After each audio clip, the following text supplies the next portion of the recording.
Hey everybody, it's Eric Papenfuse. You're watching on Friday, but we decided to record this week on Saturday because we're coming to you from the largest library sale on the East Coast, right here in State College, Pennsylvania, sponsored by the American Association of University Women.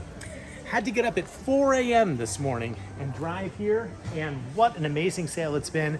We have found thousands of books. I thought I'd take the opportunity to talk about one type of book this week, which is the first printing or the first edition. When you're dealing with modern fiction, you want to look for the earliest version of a work, especially if you're dealing with sci-fi authors like Robert Jordan or William Gibson or maybe Stephen King. There are a number of different ways to determine if a book is a first edition.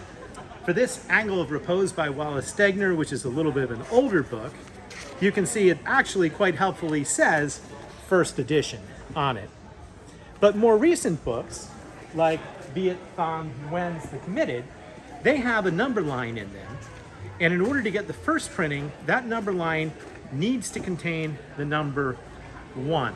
And we just had him give an amazing talk last night at the Scholar. And I wish we'd had this book and we could have got him to sign the first printing. When you're dealing with an author like Stephen King, especially early Stephen King, there are an awful lot of book club versions of Stephen King. One way you can tell it's real and not book club, it doesn't have a number line, doesn't say first printing, but the cover's embossed. It's easy to touch.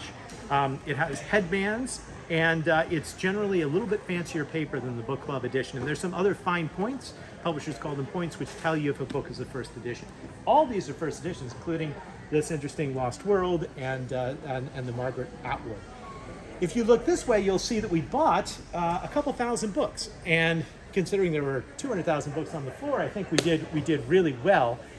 One of the things that we like to do when we're buying books is we like to find books that don't have barcodes, because a lot of folks that are at these sales have these electronic scanners, and they're zapping the books. But if the book doesn't have a barcode to be zapped on the back, they tend to pass it over.